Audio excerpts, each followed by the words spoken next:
Friends, welcome back to my channel mom aspirant live. I hope आप सब अच्छे होंगे और आपकी तैयारी भी अच्छी चल रही होगी। तो जैसा कि आपको पता है, आपका एस्टेट का एग्जाम कभी भी हो सकता है, उसमें बहुत कम टाइम हमारे पास बचा हुआ है। ठीक है, कुछ जो पॉइंट है, मैं पूरा सिलेबस तो नहीं करवा सकती आपको।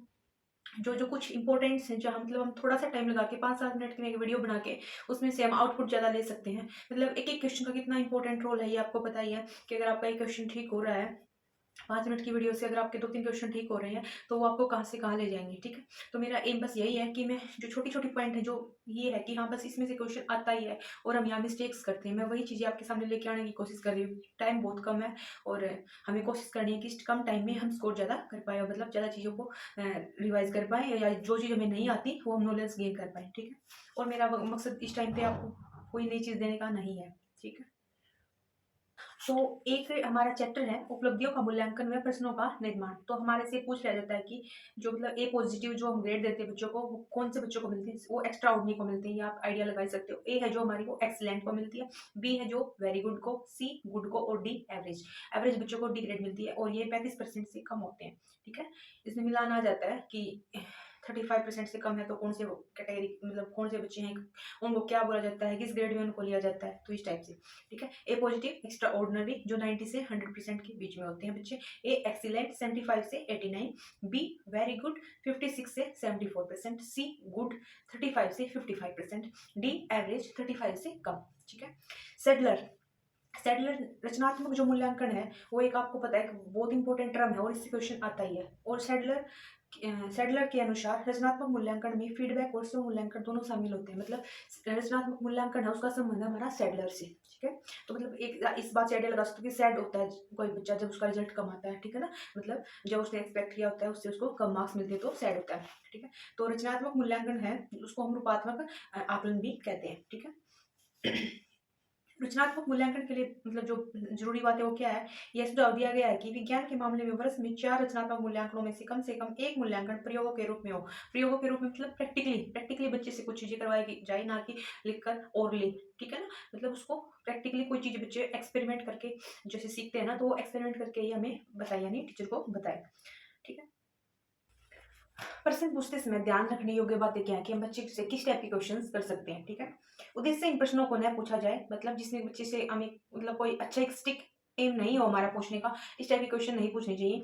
बहुत शब्दों का प्रयोग करके भ्रमित करने वाले प्रश्न, बच्चे को कंफ्यूज करने की कोशिश ना करें। डायरेक्ट एक मतलब अच्छी लैंग्वेज में जो बच्चे को समझ आ सके, जो भी उस बच्चे का लेवल है, ठीक है, तो उसके अकॉर्डिंग हमें क्वेश्चन करनी चाहिए।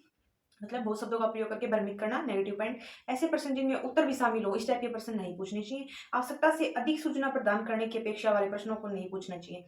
मतलब अगर 5th क्लास का बच्चा है तो 5th क्लास के अकॉर्डिंग जितना लेवल होना चाहिए बच्चे का नॉलेज का, उसी के अकॉर्डिंग उससे क्वेश्चन पूछें और उसी से हम उतना ही हम आंसर ले बच्चे से। ठीक है, क्रमवार बालकों से प्रश्न पूछने में दूसरे रुचि खो देते हैं।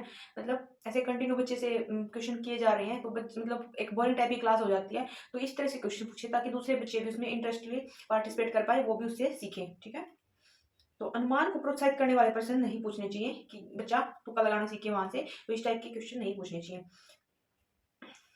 पूरक प्रकार के प्रश्न हैं जो उनसे हम कर सकते हैं बच्चे से। निबंधात्मक प्रश्न, ठीक है, मतलब एक निबंध लिखना जिसमें बच्चे को एक वास्ट नॉलेज होती है, तभी हम कुछ चीज लिख सकते हैं।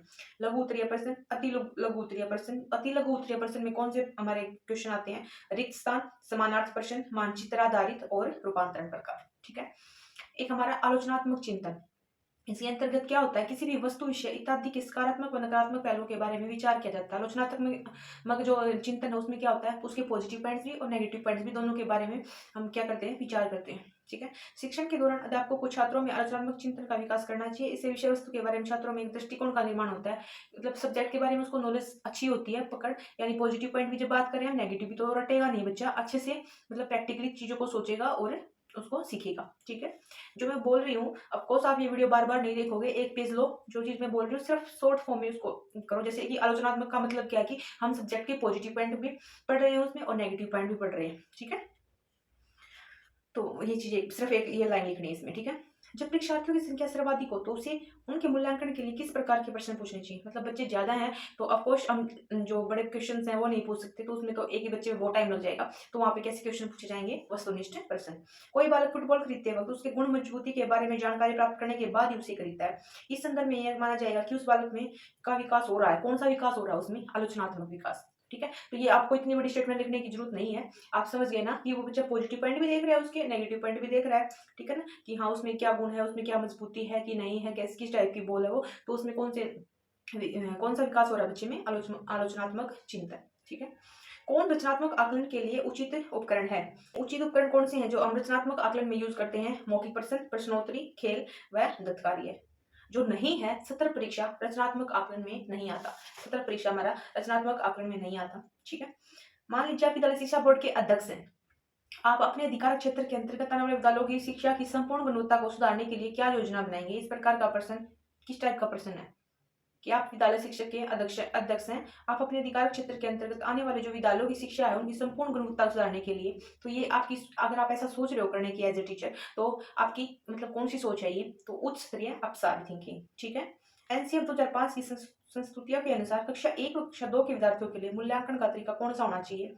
प्रेक्षण के आधार पर, ठीक है। According to NCF 2005 first class और सेकंड क्लास के बच्चे के लिए कौन सा मूल्यांकन का जो तरीका है वो होना चाहिए हमारा? प्रेक्षण के आधार पर। ग्रेड अंकों से कैसे अलग है? मतलब ग्रेड है जो हमारी ए बी सी, तो वो अंकों से कैसे अलग है? या प्रश्न निम्न में से किस प्रकार के प्रश्नों से संबंध रखता है? विश्लेषणात्मक। किस कैसे प्रश्न? विश्लेषणात्मक। कक्षा में विद्यार्थियों से कहा गया है कि वे अपने समाज के लिए क्या कर सकते हैं, इसे दर्शाने के लिए एक नोटबुक में अपने कार्य व विविध शिल्प कृतियों को संयोजित करें। यह किस प्रकार की गतिविधि है? पोर्टफोलियो आकलन, ठीक है। जैसे किसी की पिक्चर दिखा दी, कोई जैसे कोई फुटबॉलर है वो दिखा दिया, या फिर कोई पेंटर है वो अपना काम कर रहा है, ठीक है ना, उस ऑक्यूपेशन के अकॉर्डिंग उसके बारे में बताना, तो वो क्या चीज होगी? पोर्टफोलियो, ठीक है। पोर्टफोलियो आकलन। इस टाइप का मतलब लिखना नहीं है, इतनी बड़ी स्टेटमेंट है जो कि मतलब बस सिर्फ इतना लिख सकते हो कि बच्चों को एक्टिविटी के द्वारा कोई ऑक्यूपेशन के बारे में बताना, तो हमारा कौन सा आकलन हो गया? पोर्टफोलियो आकलन, ठीक है। मूल्यांकन के बारे में जो मेन चीजें हैं वो बता देती हूँ। वैसे तो बहुत सारी अलग अलग राइटर ने अलग अलग जो स्टेटमेंट है उन्होंने अपनी दी हुई है, ठीक है। तो जो निदानात्मक मूल्यांकन है वो बहुत इंपॉर्टेंट है हमारे लिए। जो विद्यार्थी पढ़ाई के दौरान असफल होते हैं उन विद्यार्थियों की असफलता के कारणों का पता लगाना, ठीक है। निदानात्मक मूल्यांकन, जो बच्चे फेल हुए हैं तो बच्चे फेल क्यों हुए हैं, ठीक है, तो इसके पीछे का कारण क्या है वो जानने की कोशिश करना, तो ये हमारा है निदानात्मक मूल्यांकन कहलाता है। सीसीई सतत और व्यापक मूल्यांकन का अर्थ छात्रों की विद्यालय आधारित मूल्यांकन की प्रणाली से है। छात्रों के विकास के सभी पक्ष शामिल है। सीसीई सतत व्यापक मूल्यांकन, यानी छात्र के सभी पक्ष के बारे में इसमें बात की जाएगी और उसका मूल्यांकन किया जाएगा, ठीक है। दूसरा पद व्यापक का अर्थ है शैक्षिक और सह शैक्षिक पक्षों को शामिल करते हुए छात्रों की वृद्धि और विकास को परखने की योजना। बस इतना याद करना, सतत और व्यापक मूल्यांकन क्या है? इक्वल टू जिसमें छात्रों के विकास के सभी पक्ष शामिल हो, ठीक है, बस इतनी चीज लिखनी है। अब इंपॉर्टेंट क्वेश्चन नोट कर लेना। सतत व व्यापक मूल्यांकन के अंतर तकनीकी का प्रयोग, मतलब ये जो मूल्यांकन है जिसमें हम बच्चे के सभी पक्ष के का मूल्यांकन करेंगे, ये किस मेथड से हो सकता है? तो निरीक्षण, प्रश्नावली, साक्षात्कार, जांच सूची, विवरण आदि, ये इसके जो हम मेथड यूज करेंगे वो है।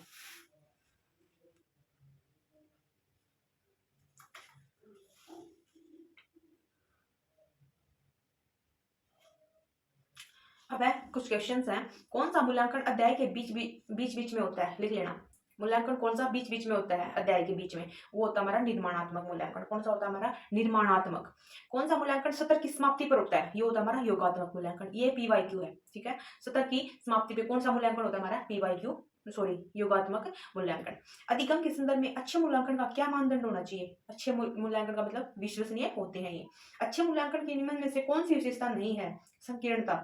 संकीर्णता है, संकीर्णता वैसे आपको एक छोटा सा नेगेटिव वर्ड दिख रहा है, ठीक है, तो ये नहीं है। और विशेषता कौन सी हमारी? वैधता, विश्वसनीयता, व्यवहारिता, ठीक है।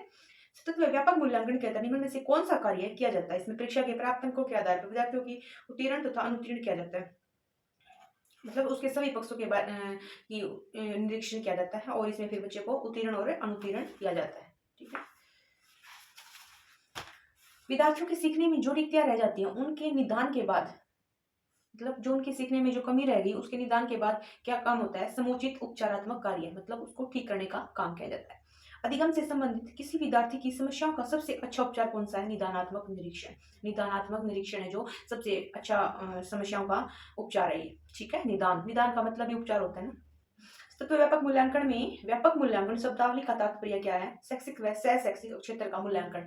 हमने पढ़ा था ना, तत्व व्यापक में मतलब उसके सभी पक्षों का मूल्यांकन करना, यानी शैक्षिक व सह शैक्षिक क्षेत्र का मूल्यांकन, ठीक है, मतलब पढ़ने वाले सब्जेक्ट्स वाली चीजें भी और अगर कोई भी उसकी एक्टिविटी है वो भी।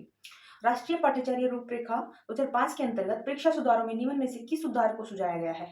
ठीक है, एनसीआर 2005 के अकॉर्डिंग खुली पुस्तक परीक्षा, सतत निरंतर व व्यापक मूल्यांकन, सामूहिक कार्य मूल्यांकन। 3 पॉइंट है, ये पॉजिटिव पॉइंट है हमारे। खुली पुस्तक परीक्षा, इससे क्वेश्चन आता है सतत निरंतर व व्यापक मूल्यांकन, सामूहिक कार्य मूल्यांकन। फिर है हमारा नैदानिक परीक्षण, इसका जो डायग्नोस्टिक टेस्ट है जो हमारा, इसका मुख्य उद्देश्य क्या है? अकादमिक कठिनाइयों के कारणों का पता लगाना। नैदानिक परीक्षण मतलब कारणों का पता लगाना में, ठीक है। जो एकेडमिक उसकी बच्चे की उसमें किसी बच्चे के किसी सब्जेक्ट में किस कम मार्क्स आ रहे हैं तो उसका रीजन पता लगाना, ठीक है। सीसीई में औपचारिक और योगात्मक निर्धारण का मूल्य कुल मूल्य होता है 40% और 60%। जब एक बावर्ची खाना पकाते समय खाने को चखता है तो ये कौन सा आकलन है? तो ये कौन सा आकलन है? सीखने के लिए आकलन, ठीक है। सीखने के लिए आकलन क्या होता है? आकलन और अनुदेशन के बीच संबंध, ठीक है। तो एक अनुदेशन है, वो जो खाना बना रहा है वो उसको चख भी रहा है, यानी अगर कोई उसमें कमी हुई है तो वो सीख रहा है कि हाँ इसमें मुझे और चीज कुछ ऐड करनी है। ब्लूम की टैक्सोनॉमी संज्ञानात्मक उद्देश्यों की पदानुक्रमिक व्यवस्था है। ब्लूम की टैक्सोनॉमी संज्ञानात्मक उद्देश्यों की पदानुक्रमिक व्यवस्था है। शैक्षिक विकास में मूल्यांकनों का अर्थ क्या है? ज्ञान अक्षमता का मूल्यांकन। क्या है? ज्ञान अक्षमता का मूल्यांकन। गणित में अधिगम योग्यता का आकलन निम्न में से किस परीक्षण द्वारा सर्वाधिक उचित तरीके से किया जाता है? निदानात्मक परीक्षण। अगर आपका मैथ सब्जेक्ट है तो उसमें सीडीपी कुछ डालेंगे क्वेश्चन तो उसमें आ सकता है, तो हमारा निदानात्मक परीक्षण होगा जो वो मूल्यांकन के लिए बेस्ट मेथड होगा। जो हमारा सीखने के लिए आकलन है वो हमें क्या करता है? मोटिवेट करता है हमें और अच्छा करने के लिए, यानी वो क्या है? अभिप्रेरणा को बढ़ावा देता है। विद्यालय आधारित आकलन रचनात्मक प्रतिपुष्टि उपलब्ध कराते हुए सीखने में संवर्धन करता है।